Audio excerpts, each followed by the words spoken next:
So after 2 attempts and 3 visits to the dealership, I finally got face-to-face with the Proton X90. It comes in 2 variants, a 6-seater and a 7-seater seen in this video here. It's a 1.5 turbocharged 3-cylinder engine with a 7-speed dual-clutch transmission, but more on that later on. For now, let's deal with the specs. It comes in at, in terms of length, 15.8 feet, width 6.2 feet, height 5.8 feet. It has a wheelbase of 9 feet 2 inches, weight of 3,836 pounds, and a 60-liter fuel tank capacity. In terms of comparison to other vehicles, look at the Kia Sorento. They are almost the same in terms of length, width, height.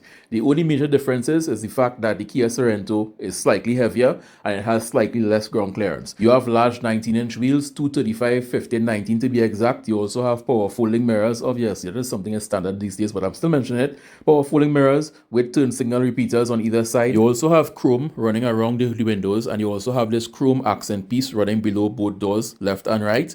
Here you can see a ground clearance of 194 millimeters.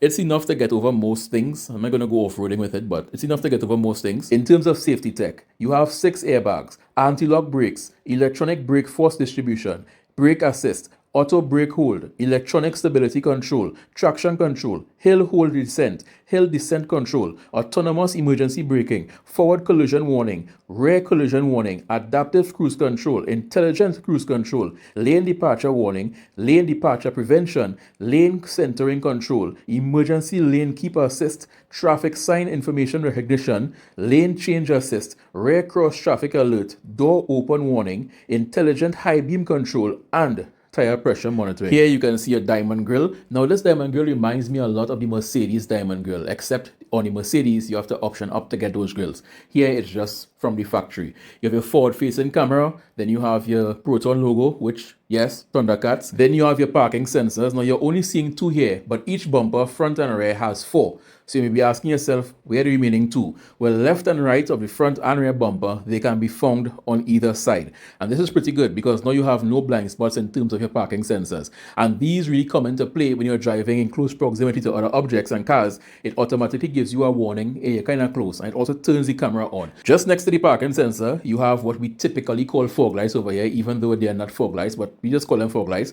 There are 3 individual LEDs. As a matter of fact, all the lights are LEDs. And that includes the full headlight assembly. It even is written right there, Proton full LED. Just in case a hater wants to tell you have halogen bulbs, no, full LED. And this is what it looks like. You have a switchback style turn signal, so when the turn signals are off, the bar turns to white and you get your daytime running lights until the next time you have to turn your turn signals on. Let's take a look at the rear lighting assembly. Again, all LEDs. And I must mention always that flickering that you are seeing there is not a defect with the vehicle. It doesn't flicker like that when you look at it. It's just the way LEDs look when you are recording them. One thing that irks me, manufacturers who put sequential turn signals at the front but not also at the rear. Look at how nice it would have looked here had you had the same sequential turn signal layout at the rear instead of this normal flashing. Come on, put your sequential at the rear as well. Now let's take a look at the interior of the vehicle and see what inside there has to offer.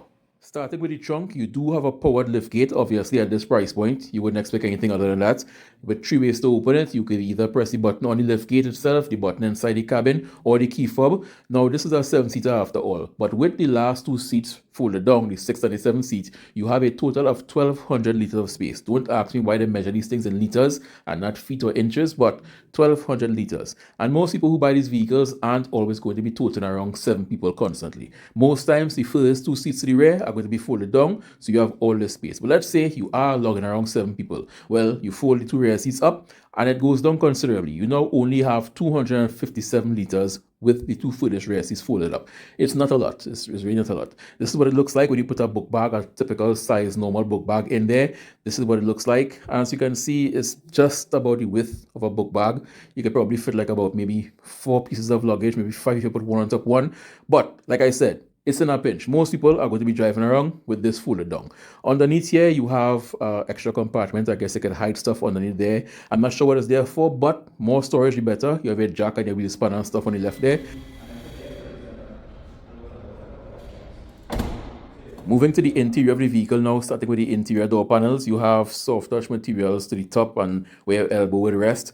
Some people like it, some don't like it, but it has a nice spongy feel to it, and you're finding more and more manufacturers are involving themselves in the art of premium feeling materials. Long ago, it used to be hard plastic on top, but now soft touch materials, even in vehicles at a lower price point, like the X50, for example, has soft touch materials on top there as well. At the rear of the center console, you have a pocket, then you have two USB outputs, one USB-C, one USB Type A, then you have your AC fan controls, but there's no AC vents located here where they're typically located. And that's because the AC vents are located in the roof. Second row and third row both have their own AC vents located right above you, and that's the control for it there.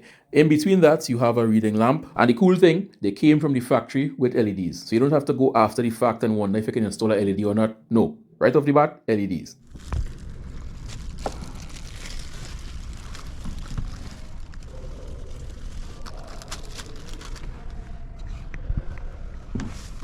Now, I have never liked, and I still don't like getting into the 6th or 7th seat of any 7-seater because you have to like wiggle yourself in and climb up. It always makes me feel fat. But this is what it looks like. I am 5'6", 5'7" on a good day, and this is the room you have here. The seats to the front are on rails, as you saw earlier, so they can go forward a bit to give a bit more room. But I wanted to show you all how it looks when the seat is all the way back. For a larger person, you'll have some issues. For children and shorter people, no issues. But this is what it looks like. I also like the fact that you have two large windows on either side, so people who tend to get claustrophobic on longer trips, you have two large windows to look out of, and then you also have like a little shelf to put a phone or something, and a cup holder, and a USB outlet on either side. So you have more than enough power outlet at the rear here. You have one on the left, one on the right. But looking at these seats, if you are really in a pinch, I know it's a 7-seater vehicle, but if you have small people at the rear here, I think you can fit 3 at the rear, and make it an 8-seater. Just think about it. If they are small enough, you can literally fit 2 in the front, driver, passenger, 3 in the middle row, and 3 at the rear. In a pinch, don't go driving all the way to the 8 people in a 7-seater, but in a pinch, yeah, I think you can fit an 8-person at the rear there. With the driver's seat all the way back, this is what the room looks like. It's roomy. It's a full-size SUV. It's roomy. You have enough room here. My knees aren't actually touching the driver's seat. And you can see driver's seat is all the way back, the base, and the top part is reclined a bit. And I have the room. Go to the center. There isn't really a large transmission tunnel or anything there, so you can be in the center just normal. With the seat pushed all the way forward, you have even more room. You can now push your feet out a bit and almost stretch out. But it's definitely comfortable at the rear here. It only tends to get a bit more cramped when you add the 6th and 7th person who shouldn't be on the trip in the first place, but there because that's where it gets a bit cramped. But they will still manage in the back just fine. You have a giant pass at the bottom here where you can even store more stuff once it's not like liquid or anything. And then you have to the front of that a power outlet. This is where your power outlet is located. So you can have like an iPad or something charging below there, and out of sight, out of mind, just casually charging. But to me, it's a waste of space. You have all that real estate, then you put one power outlet. You could have put like 3, 4, 5 outlets at the bottom there or something, more USB ports, something. But here you have a glove box. It's not particularly big, but it's there and it's not illuminated, but you can fit your manual and maybe your books and stuff in there if you have nowhere else to put them. But if you look at the dash and many parts of this vehicle, you will see a subtle X all over. Look at by the AC vents and stuff, how they just come down in an X pattern. And I'm wondering if this is an Easter egg for the name of the vehicle being the X90, and then they have the X70 and the X50. Who knows? Maybe it's an Easter egg. I don't know. Don't quote me on that, but it looks like an X everywhere in this vehicle. And they really hit them in some clever ways. But if you really look, you would see a subtle X shape all over. But here you have your gear selector, you have a dial. We'll take a closer look at that just now. And all the buttons are big and chunky, so you can literally just touch them by muscle memory while driving. You don't have to actually look down because they are so big. You have a wireless charging pad, 2 USB outputs, one is for power, one is for media. Then you have your physical controls for your climate control, even though you can do all this on the infotainment system, but it's nice to have it there just in case. Then you have these big buttons here, your driving modes, your eco, comfort, sport. You have your hill descent, your 360 camera view, traction control. You have various controls for your parking aids, and on the right hand side, you have an electronic parking brake. Now to change modes, this button doesn't go and stay in one position. It goes back to a neutral position. It's almost like it's spring loaded. And one thing I have to commend them on, the animations on this screen. I'm going to get more into that later. I'm covering the animations part, but the animations are on point. Every single thing has a cool animation that makes you wonder, why are the manufacturers not doing this? Like, what are you waiting on? Where is the animation budget? But yeah, here you have the center console. It opens up in 2 halves, and it's not wide, but it's pretty deep. Like if I put my hand in there, it goes down almost to my elbow, as you can see here. So it's pretty deep, but not too wide. So just remember that when you're parking stuff in there. To the right of the steering wheel, you have your controls for lighting and that trunk button I was talking about. So you can open the trunk using this button as well. Power, driver, and passenger seats. And I must touch on this. Every time I sit in a vehicle, I must highlight it because some automakers need to get up at the times. One touch up, down for all the glass.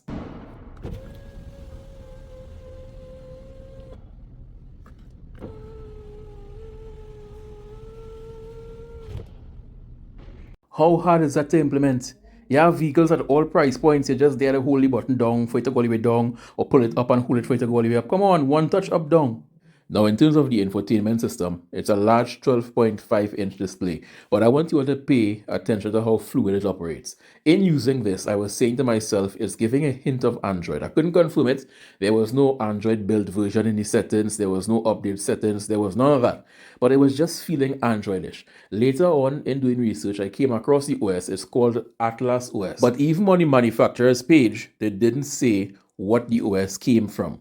It's only after digging for about 45 minutes I came to realize it's actually Android. So think of Atlas OS as a custom skin designed for driving purposes running on top of Android. The same way how some Poco phones have MIUI running on top of Android and Samsung phones have One UI. The only time you will ever have a pure Android experience is when you buy a Google phone, the Pixels. Everything else has a custom skin running it. Right, same thing. This is Atlas OS running on top of Android. And that is why everything just seems to run so smoothly. It's like a high-end tablet, but built into the vehicle. Now remember I was telling you all about the animations. Everything you do has a cool animation to it. It really doesn't add anything to your life, but it looks damn cool. And sometimes in life, you just want something to look damn cool. Look at it. You can see where the air is going. You don't need to see where the air is going. You can feel it. But all of these cool animations, and given the fact that, again, it's running on Android, it doesn't take away from the experience because it doesn't lag. If it was laggy animations, so you had to wait for it to animate, then it could be like, okay, I can do it without it. But given the fact that it's built in and it just moves so freely, you change where the vent is going to be put in the air and you can instantly see where the air is going on your dashboard. It's pretty cool and it adds a certain something to your user experience. Now let's go over to the 360 camera, because 360 cameras are all the rage now. So let's go over to that, because when it starts up, I love the fact that you actually see right around the vehicle, but the vehicle is transparent. So it's almost like you are seeing through the vehicle. And then it stabilizes itself. It does this little animation thing. And then you can see the back. You can take it off. You don't have to always do it. You can go, like if you go to reverse, it will go straight to the reverse camera. But if you actually hit the 360 button, then it's going to do the whole animation. And next cool thing, you have these fixed points here, like most vehicles, front, back, left, right. But you also have the ability to swipe and go precisely where you want to see. Some manufacturers have started doing this, but the vast majority of them only give you the fixed points where you could either click left, right, front, back, or in between like the four corners of the vehicle. This one gives you all of the above. You can swipe, you can click the four corners, or you have this view here that have even more angles to choose from. So you have the normal front, back, left, right, but you also have the option to have like the front corner or the rear corner. So you have all the options here. They packed all the 360 views into this one system. So it's here, whatever you like, it's there. Along with the guidelines, when you are backing up, you must have guidelines. Then you can have a wide angle rear view, a wide angle front view, and also you can have this view, which gives you a view of either the two front wheels separate to anything else or the two rear wheels separate to anything else. Just in case you're driving through a tight corner or a tight alleyway or something, you don't want to give your rims curb rash, you can see precisely where your two front wheels or where your two rear wheels are going. Now, I don't know if Proton had something to prove when they were designing these vehicles, but they literally packed the X90 with all the features they could possibly do. It's just all in here. And remember I was telling you all about the animations. Look at this, for example. You go to the charging pad section and there's an animation right there letting you know where to put your phone. And every feature you go into, for example, these are the safety features, speed limit warning, cruise control, accident avoidance. Everything gives you an animation to let you know, okay, this is clearly street signs. I am in a menu dealing with street signs. When you go to a different menu, let's say you want the emergency braking or the advanced emergency braking, you have these things that you know, if the vehicle in front of you stops, you would stop. And you can adjust the distance and you can see the animation there very clear. It's almost foolproof. It's all, if you can't read, at the very least, you can understand what is taking place here. For example, this one, you can see steering wheel to your left. You can see it's keeping you within lane. You have the adaptive cruise control. If the vehicle in front slows down, you will slow down as well. You even have lane departure warning, as you can see. You're departing from your lane. It's going to bring you back into lane. And about 80 different other features. But one cool thing, surprisingly, it actually works. The voice assistant. You know, most times we get voice assistants and it doesn't recognize our voice down here or tone or accent or whatever. It never really recognizes us. Well, it has a built-in voice assistant in the car. Let's see how it works. Hi, Proton, play music. Okay, here is online music. Hi, Proton, show maps. What's up? Show maps. Hi, Proton, settings. Good evening, master. Be careful while you driving. Show settings. Okay, open settings. Hi, Proton. What's up? Raise temperature. First, you need to turn on the engine. which I couldn't do because the vehicle was still inside the showroom at that point. But if you have a sunroof, hey Proton, open sunroof, you even have to lift a finger. Hey Proton, turn on ventilated seats. You don't have to lift a finger. You're just driving. More vehicles need to have this. Now, it obviously won't work if you have music blasting in the car, so keep that in mind. But on a normal casual drive, it's somewhat useful. Let's take the X90 out on the road and see how it drives. But first, those of you who were paying attention would have seen this badge under the side mirror, 48 volts. And that's because this 48 volts is a mild hybrid system, not a conventional hybrid like the Aqua or the Vezel or the Fielders. It's a mild hybrid. And if you all watched my Suzuki Grand Vitara video, you will already know I did not like the mild hybrid. In fact, that engine was underpowered. So when I heard that this vehicle, which is bigger, was also going to have a mild hybrid system, I was like, I have to see how this drives. Now, even though this vehicle also has a 3-cylinder turbocharged engine, just like its smaller brother, the X50, this one is direct injected versus the multi-point injection system of the X50. This one also has more horsepower and more torque, coming in at 174 horsepower and 226 foot-pounds of torque versus the X50's 147 horsepower and 166 foot-pounds of torque. Now, when I say mild hybrid, the biggest takeaway from that is that while a conventional hybrid vehicle, some of them are able to drive in all-electric mode, mild hybrids are not able to drive in all-electric modes. Essentially, you just get a slight boost when you are initially accelerating because most vehicles burn the bulk of their fuel under acceleration. And then when you are slowing down, that same starter generator type system there, it regens and it charges back the battery for the next time you have to accelerate again. So, now that we got that covered, let's take it out on the road and see how it drives. And the first test of the safety features with this indecisive Lancer driver, while passing closely to the other vehicles, you will see the cameras turn on automatically with a beep to let me know, mind your surroundings.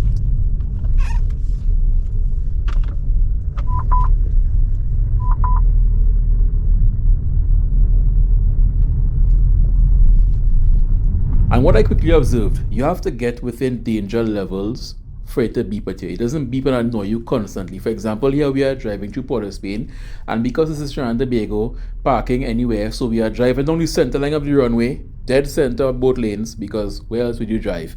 And it's not beeping and flashing even though there are vehicles on either side. But it's cool having the feature that you can push the button at any point and turn the cameras on. Most vehicles with 360 cameras have that feature as well, but it's still pretty cool to be able to have it. And you even have guidelines. So you have the yellow lines showing you where your wheels are going to go, and then you have the outer lines that are showing you where the side mirrors and stuff are going to go. So you have guidelines for both things, because you can't get hung up on watching where the wheels are going and hit off your side mirror. So it's pretty good that you have those guidelines there, just in case you ever end up in a position where you need them. When it comes to street sign recognition, you can see we have 2 no parking signs up ahead. Now the car can see it, nobody else apparently can, because there they are parking on the side of the road. But it's good to see that the vehicle is able to observe and see street signs. Now we are getting to the Savannah, so let's see how this 3-cylinder direct injection works. I made sure to turn it from Eco, Comfort, and all the way to Sport. I wanted to see if I can merge off a side street onto the Savannah and not have any lag, just like get up to 65 kilometers as quickly as possible.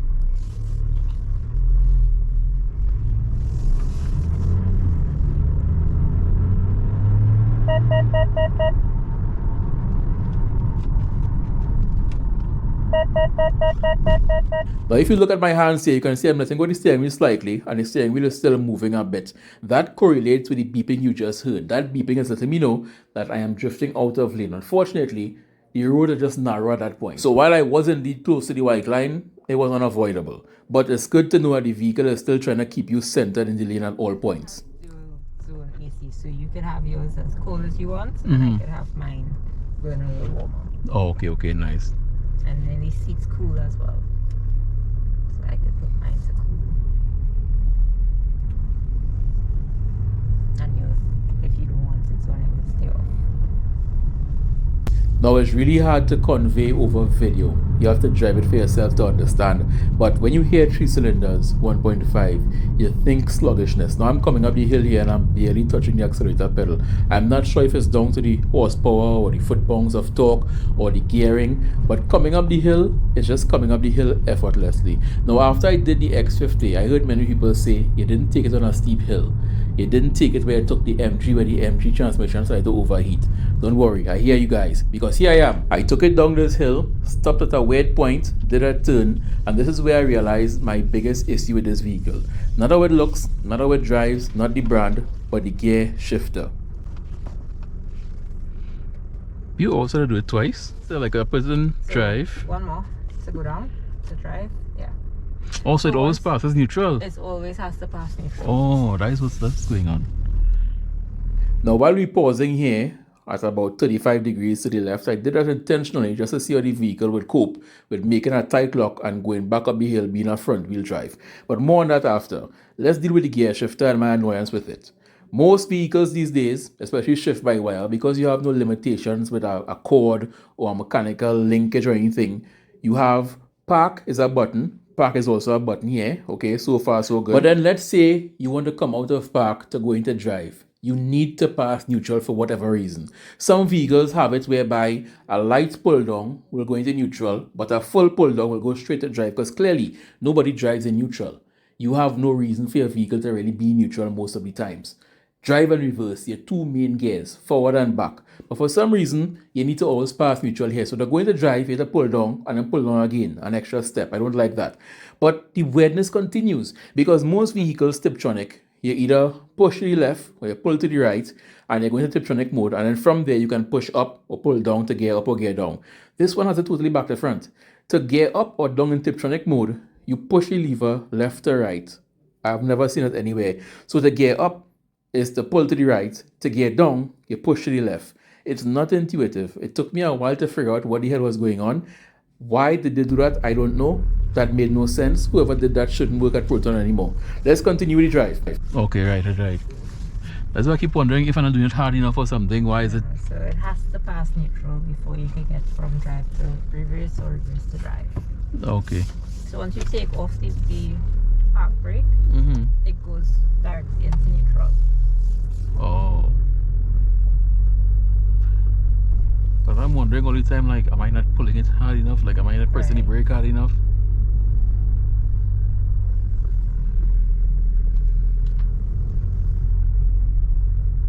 Now, while the road isn't wet, it's actually perfect conditions, it's still the same right angle. It's a tight turn to the right, and if you take it close to the inner side at certain points, depending on your suspension articulation, one of your wheels are going to be off the ground and you're going to lose some traction. So watch this and tell me how it did. I think it did pretty well.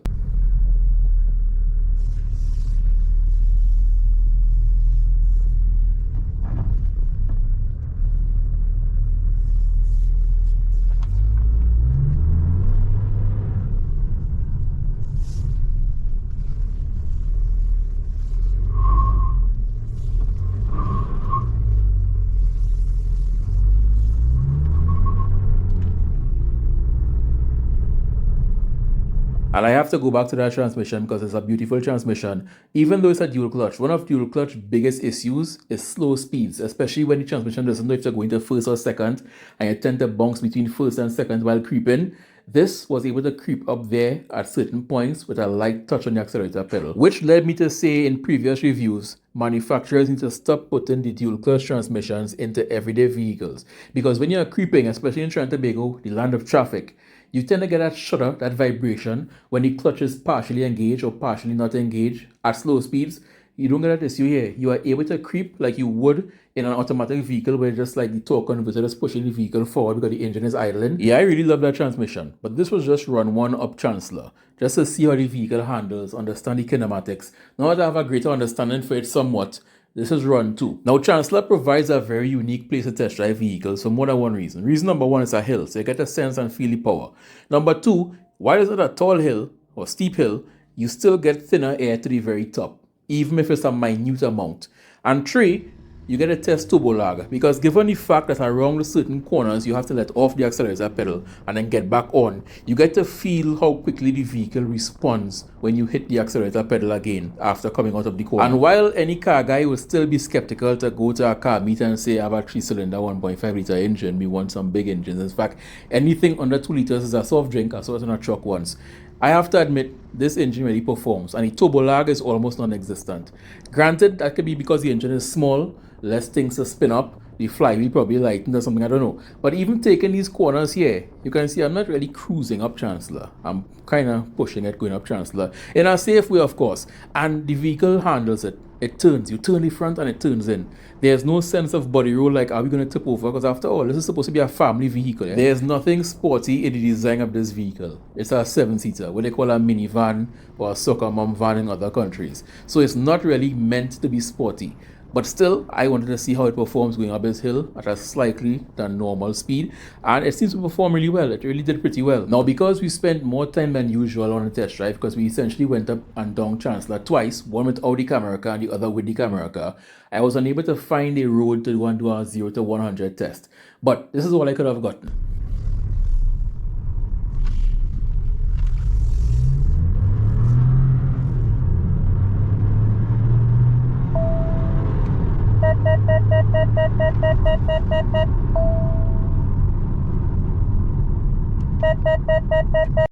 As you can see again, it's no slouch. But those beeps you are hearing there are multiple beeps. Lane keeper assist, but also it's recognizing that the speed limit around the Savannah is 65.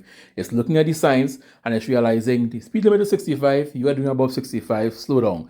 That is what the initial beep was about. But I want to go back to the start of the video. Observe when the vehicle straightened up and I got down on the accelerator pedal, I had to then turn the steering wheel slightly to the right. And that's because it was literally spinning the front wheels up. But I said that to say, I would have really wished if they made this vehicle a rear wheel drive and not front wheel drive. The Toyota Rush, an underpowered, squashed-in looking funny looking vehicle, was rear wheel drive. This vehicle that actually has the power to spin the wheels up isn't rear wheel drive. Life is just so unfair. Proton, if you are listening, make the second generation to this rear wheel drive and give us a little bit more power and be good. Now I'm asking for more power not because it's underpowered, but because power is like money. You could never have too much. So more power, the better. But I want you all to focus. Watch the speed and watch how quickly it gets up there.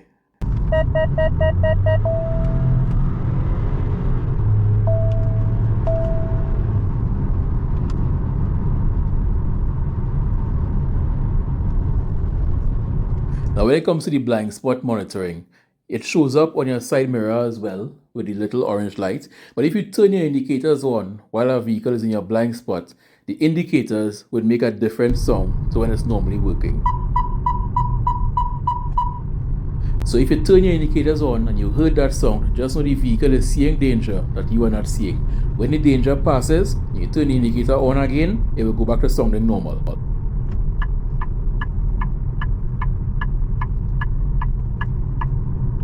So if you are driving the Proton X90, you have no reason to say the man was in your blind spot or the woman was in your blind spot, you didn't see them, you merged and you hit them and you're by the insurance company making excuses. You have no excuse. Now when it comes to would I recommend the Proton, I have to say that unlike other new entries into the market, Proton really isn't an unknown quantity over here. They were here before and they literally got their wings under Mitsubishi. For a long time, they were using Mitsubishi parts. As a matter of fact, the entire vehicle was practically Mitsubishi at one point in time. And even now, they are part of a larger organization, Geely, which has brands like Lotus and Volvo and many others. So they definitely know a thing or two about building vehicles. Here we have the lovely sales rep Kira from Proton. Very knowledgeable. She knows her stuff. So give her a call if you are interested in getting a Proton, test driving it, getting more details. Give her a call and she'll be happy to help.